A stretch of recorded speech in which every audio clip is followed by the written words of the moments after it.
Ingon na siya nga, nag-bank transfer na ang iyang dad. Nag-bank transfer naman akong dad kang sir niya. Si Sir Ervin, wala mag-reflect sa iyang account. So, ano lugar si sir nga, ma'am, wala pa gid ma'am. Wala pa gid siya. Wala po, day, sir.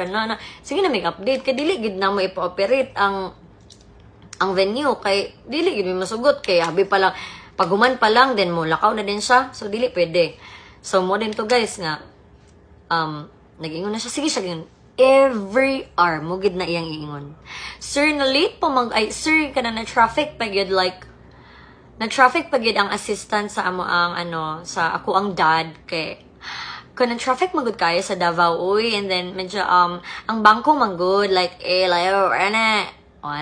basta muna to siya. So, ako pod, sige ma'am. Pero wala na, nagduda na miya to, kato nga time. Kabulog ito ka, guys. Wala gid siya details.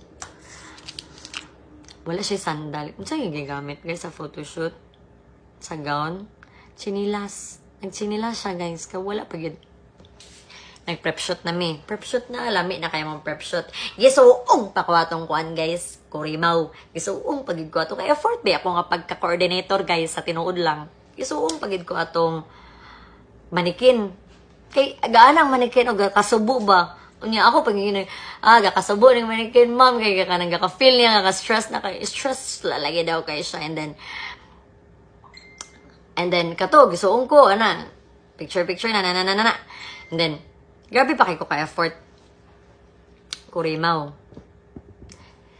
Nya, pagkahumanda yun, pagkahuman na mo prep shoot, guys, sulod siya sa room.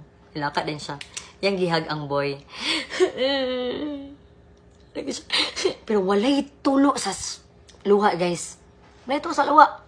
So, lugar ko nga. Ay, walay gatulo nga luha sa iyang mata. Lugar. Sorry. Ilak na siya, guys. Ma'am, naman sa mga kamami. Nanalagar yung comfort mode. Pero wala na. Akong auto-kato na alarm na. Wala na ko niya nasulod sa bulsa to. So, lugar din siya. Lugar din siya. Mom, nakadawat kong threat. Like, nakadawat kong threat na nanawag sa ako, kanang, unsa man yung maghulat, pabuton ako imong ulo, lugar daw ang nanawag. Pabuton ako imong ulo, magulat pagid mo nga, pabuton ako imong ulo. Sige, hilak siya guys, walay luha. Nakulo, ma'am. Pero ang bitaw, siguro kung kita nga sa nga na sir, makuha na ta, uy, alarm na tayo. Mapanik ba? Pero kami ato, chill lang. Then, din siya, ma'am, kanang na ako, ipakita sa mga picture to sa ex sa guy. Kay, nag-threat gid siya sa ako, ma'am, na i-ruin daw niya. As a revenge daw ko. Actually, ma'am, nag-talk na gid me. And then, okay na gid ang all. And then, karon threat na po siya sa ako na she will ruin daw the wedding. Uy. So, ako po dato, mao ba, ma'am, ang tralala po, mao ba, tanaw ko sa picture, ma'am, picturean pa na ako, guys, ang katong picture lugar. So, din ko nga, sir, alarm ta ka, Jude, kay Ana. Dili na, dayan akong pagka-hero. Feeling na ako, hero kay ko, ani. So, dili na. Hapit na ta sa asin, hulat lang mo. Okay, diri na. Gisulod na nagkuan na lugar siya kay nalagay daw nag-threat sa iya. But prior before guys, kabulo bitaw ko, guys. Nagbook sila sa Hotel Bayot, wala sila kwarta gipagawas. Among organizer nagbayad tanan. Inga na ka-powerful ang girl, no? Huy! So, lugar. Pero prior, doon ako nga, diri ang kuan, ang blank go wedding. So, lugar ang security nga, yes sir, diri. So, lugar tut, mamalikas lugar, diri ay, hala ka, joker kayo, katumanin ng na, friend naman dito siya sa groom. Kay, dili, biya katuo, guys. Kabalo mo, haya pa siya nagsaba. Nga, magpakasal siya.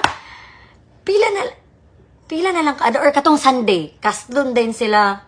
Gahapon, nag-text siya sa mga friends nga kaslon ako, guys. Iyahang mga friends kay kanang questionable kayo kinsa iyahang asawa nga nagpakasal. Nya naa pa siya relationship nga 14 years. Gibiyaan niya na siya anak 9 years old. Gibiyaan niya tungod lang atong babae. Pagkaumanda yun, guys. So, asa na tato, guys? Oh, dito na. Ingon na siya nga, ano ko'y threat, ma'am? And like my dad, bitaw, call na ko akong dad. It's like, kanang, gusto na po siya og security na ako. Uy! Security niya, bayot. So, ako lugar po, nga to the rescue inyong inahanday. Tulugay ko dito. Ito ko, Sir Ambing. Sir, kani daw nga babae, sir, dili daw ni siya pasudlon, sir, kay ex daw ni siya sa kuan, nag-threat na, basin i-ruin ang kasal and everything, ana. Guys, siguro kato siya, kabugok niya, blessing in disguise to siya. So, nag-check ka na. Dili ito siya pasudlon, sige lang kay, mangita tagpamaagi. Ako, ma'am, ay pagkabala ka, mangita tagpamaagi nga, masecure ka, and masecure pa naman seguridad kay, bang lagi daw yung kuanday, yung ulo day, sa ako mananay mo day, be. Beautiful. So, ginaog na lugar ko. So, pag naog lugar na ko, next year na lugar din mi sa manager, man siguro to sa katong hotel nga, ma'am, need me security, ma'am, ana. So, nagkuhan lugar sila nga, ma'am, walay problema, ma'am, kay para po seguridad sa mong hotel, and seguridad po natong tanan diri. So, magpatawag mi, okay lang ba, ma'am, nga kanang pulis daw, sila daw mag-shoulder. Ang kami po, pwede po may makakuan og pulis, kay para sa security, and then seguridad na. So, kato di ay ang hotel, nagtawag na og pulis. Nagtawag nagpulis. So, naka-set